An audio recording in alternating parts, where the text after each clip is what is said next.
നിയമ നടപടികൾ എന്നൊക്കെ പറഞ്ഞാൽ എന്താ ഇവിടുത്തെ ഞാൻ 1, 2, 3 ആൾക്കാരുടെ അടുത്തൊക്കെ നിയമ നടപടി അവരുമായിട്ട് ബന്ധപ്പെട്ട് പല ക്രിമിനൽസിൻ്റെ പേര് ഞാനിങ്ങനെ പുറത്ത് പബ്ലിക്കായിട്ട് പറഞ്ഞിട്ടുണ്ട്. ഒരു സ്റ്റേറ്റ് എത്തിയപ്പോഴാണ് 21 വയസ്സിൽ നടക്കുന്ന കാര്യം ഒരു സ്റ്റേറ്റ് എത്തിയപ്പോഴാണ്, ഒരു 3-4 കൊല്ലം മുമ്പെയാണ് ഞാനിത് പറഞ്ഞത്.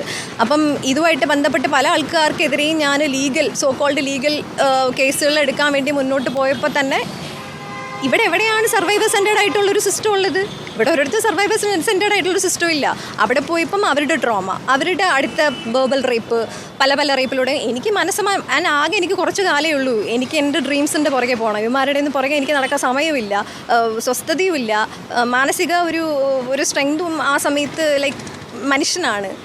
അതുകൊണ്ട് ഞാൻ പോയില്ല. 2019 ഇതുമായി ബന്ധപ്പെട്ടുള്ള FB പോസ്റ്റ് ഇടുന്നത്.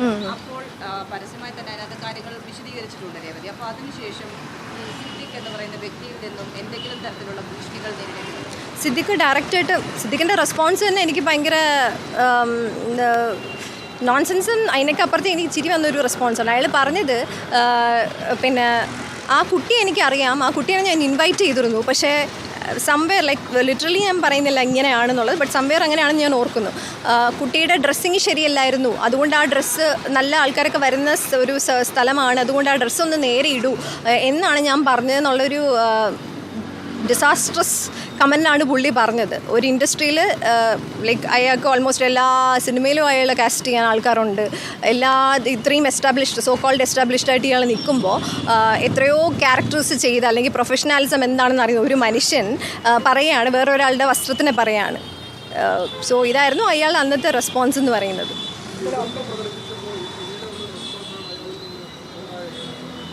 അയാളിൽ നിന്ന് പറഞ്ഞ സ്റ്റേറ്റ്മെൻറ്റുകൾ എന്താണ്, നീ എവിടെ വേണോ പോയി, ഞാൻ റെസ്പോണ്ട് ചെയ്തിരുന്നു.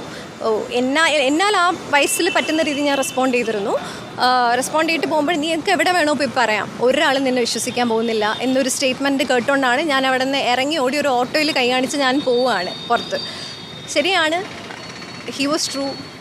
ഒരാളും വിശ്വസിക്കുന്നില്ല പുറത്ത് പോയി പറഞ്ഞപ്പോൾ. അങ്ങനെ തന്നെയാണ് എൻ്റെ ലൈഫിൽ നടന്നത്. ഞാനിത് പറഞ്ഞ സമയത്ത് ഒരാളും എനിക്കുണ്ടായിരുന്നില്ല. ഈ പറയുന്ന ഒരു സോ കോൾ പൊളിറ്റിക്കൽ ആൾക്കാർ, പൊളിറ്റിക്കൽ പീപ്പിൾ, എന്ത് വന്നാലും ഡിസ്കഷൻ ഓഫ് ഫാക്ടറിൽ എടുക്കുന്ന ഫേസ്ബുക്കിലെ ആൾക്കാരും എല്ലാവരും ദൈവ എനിക്ക് ഞാൻ മാത്രമേ ഉണ്ടായിരുന്നുള്ളൂ. ഞാൻ സ്വന്തമായിട്ട് ഗെയിൻ ചെയ്ത് വന്നുകൊണ്ടാണ് ഞാനിവിടെ ശ്വാസം വിട്ട് ജീവിക്കുന്നുണ്ടല്ലോ.